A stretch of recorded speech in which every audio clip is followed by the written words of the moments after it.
Arizona is a state in the southwestern United States. It is the sixth largest and the 14th most populous of the 50 states. Its capital and largest city is Phoenix. Arizona is part of the Four Corners region with Utah to the north, Colorado to the northeast, and New Mexico to the east. Its other neighboring states are Nevada to the northwest, California to the west, and the Mexican states of Sonora and Baja California to the south and southwest. Without further ado, let's get into it. Number 5. Slaughterhouse Canyon. Everyone wanted a piece of the gold rush. One family who headed west built a cabin at the base of Luana's Canyon outside of Kingsman, Arizona. Times were tough and the father would leave for weeks at a time to search for food and gold until one time he didn't come back. His wife Laura and children were left to starve. As the story goes, the mother couldn't bear to hear her children's cries. Instead of watching them die, she killed them before taking her own life. Number 4. Skinwalkers. This legend is so deeply embedded in the Navajo culture that even talking about these sinister entities is taboo. It's said speaking about skinwalkers will draw attention to you and make you a target of their vicious attacks. The roots of the skinwalker legend can be traced back to Navajo folklore. Skinwalkers are medicine men who have been lured to the dark side. They use their shape-shifting spiritual powers for evil and embody the complete opposite of Navajo cultural values. Skinwalkers are said even to have the ability to steal the faces of people and absorb into a person's body, taking control of their actions. They're also reported to run profoundly long distances, as many as 200 miles in one night. In the Navajo language, Skinwalker translates to Yi Naglushi, which means he who walks on all fours. Many eyewitness accounts described a Skinwalker as a large dog-like creature. There's very little evidence of skinwalkers and the murders they may have committed, except for one case from 1987, when a Navajo woman was found brutally murdered in Flagstaff, Arizona. The accused killer's defense in court was that only a skinwalker could be responsible for such an act. The accused killer was later acquitted and cleared of all charges, and the case remains unsolved to this day. Number 3.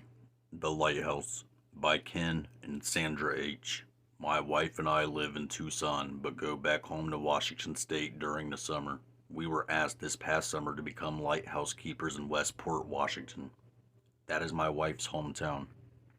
The lighthouse is the tallest in Washington and 108 years old. Our first day alone, when we walked in, we heard pounding up at the top. Assuming that someone was up there working, I climbed the 135 steps up. There was no one up there, so we assumed it was the wind, but it stopped once I got on top the landing. My wife remembers knowing it was haunted all her life. There were times that she or family members would walk by the lighthouse and see a man at the top, looking down. The very next morning, we walked in and it sounded like he was moving furniture all over the place at the top. It went on and on. Every time I would come back down, it would start all over again, and we started feeling cold winds go past us. We finally got used to him, and every morning he would tell us, "Good morning," by pounding or moving the furniture around. We will be going back next summer, and the three of us will have another good month. By the way, the light in the lens room was floating in mercury until they figured out that was dangerous, and the lighthouse keepers were going crazy. Some think the lighthouse is haunted by one of the keepers who went mad and killed himself there. Number 2. An Apparition, by Tori G. One night, several years ago, I was working as a charge nurse on a night shift at a nursing home. While I was standing at the nurse's station talking to a staff member, a tall, thin man who looked like Mr. Johnson, a patient wearing his usual brown bathrobe and slippers, appeared in the hallway in front of his wife's room, about 50 feet from where I was standing. He entered the room. Since it was about 2 a.m. and Mr. Johnson had passed away about 2 weeks prior, we went to the room immediately. After searching the room and checking that the window was locked from the inside, we determined that only Mrs. Johnson was in the room and she was sleeping peacefully. I believe he came to check on her to make sure that she was okay. Number 1. Ghost Boy, by Kelly B. Our family ghost story started back in 1991 when my husband was watching TV and a ball rolled in from the kitchen to the living room.